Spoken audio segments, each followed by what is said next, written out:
Shally, over to you. Thousands of kids are heading back to the classroom today, but still we got a bunch more that are waiting a few more weeks before they head back to school. Here with some ideas on how to keep your kids on track this summer. Amanda Lee from Brain Balance San Diego. Amanda, good morning. So good to see you again. Yes. I walked up to you and I said, girl, I told my kids, don't burn down the house. I'm not trying to achieve anything anymore. Like, just get through it until we can get back to school. Is that bad? Am I a bad mom? No, but like I told you, but don't let their brain turn to mush. No, but I think a lot of parents, after what we've been through the past 16, 17, 18 months and constantly trying to keep them entertained and keep them going during the summer, I'm like, just turn to mush. It's okay. School year, we'll pick it back up. Yeah, and that is true, right? You need to give yourself a little bit of a break, but there's still ways to keep that brain engaged so that when you go back to school, it's not such a rough transition, right? You brought a lot of ideas for parents who may feel like you're just out of ideas. Yeah. So take us through, what are some fun ways that we can keep our kids moving this summer? For sure. For first, moving is really important, right? Engaging the senses and moving your body is so essential to trigger all the billion-plus neurons in your brain, those connections that help them be successful in school and in life.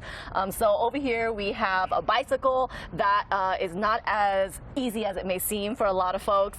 It takes a lot of coordination and brain power, so get out there and learn how to ride your bike. Rollerblade, I know that's a big thing again. Roller skating. Trampoline is really great for development and just balance in general, so get out there and play. I really promote nature play and, ask the kiddos, what are they seeing? What are they smelling? Let them go on the boulders. Let them play on the monkey bars.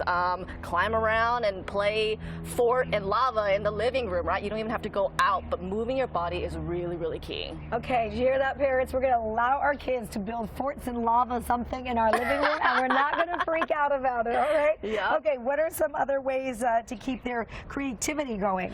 So creativity is really unique, right? We need to utilize many different parts of the brain. So reading is one thing. We really promote reading here at Brain Balance, and reading is complicated as well. It utilizes different parts of the brain, and so the summer reading program with the public libraries is a way to get engaged and get them motivated and get some prizes out of it as well. Okay.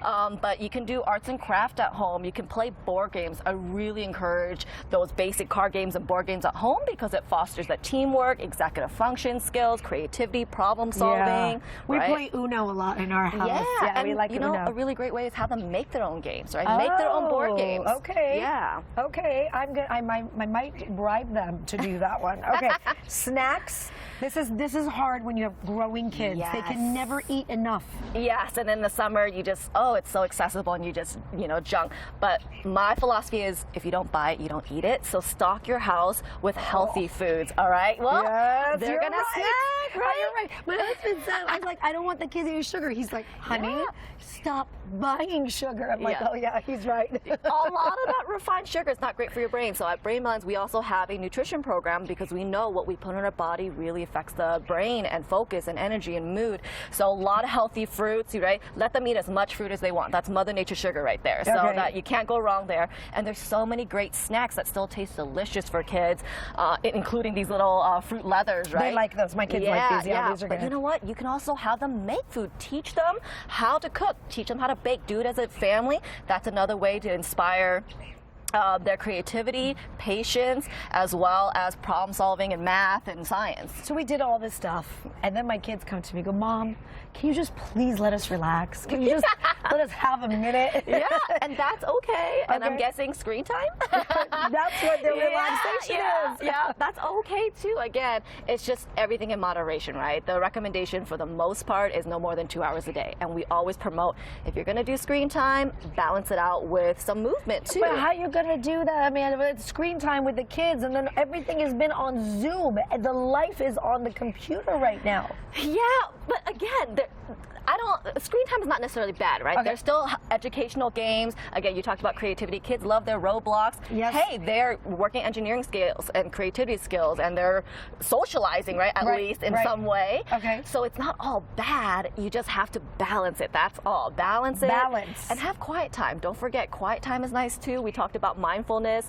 You can just literally have a quiet corner, quiet hour, 2 hours. You don't have to take a nap, right? But quiet time is really important, and again, that fosters different brain connections and calm. You know, some of this stuff is just so, it's so easy, but you need that reminder every once in a while. Even for like me, I'm like, I need to change up the eating stuff in my house, and I need to bring back these books in my house as well. You're hosting a special event to help guide parents who have IEPs. Is that what it is? Yeah, what? individualized education plan. Okay. So maybe you have been struggling. We've been hearing that with a lot of parents who are just worried about the next school year like you are.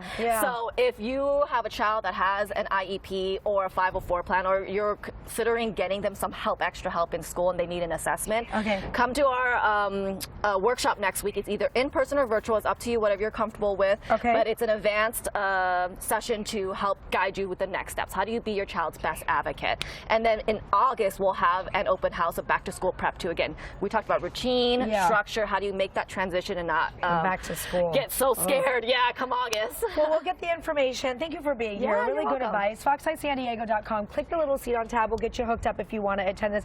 If I stand on this, will it break? No, it will not. Let's see it. Let's see it. What do you think?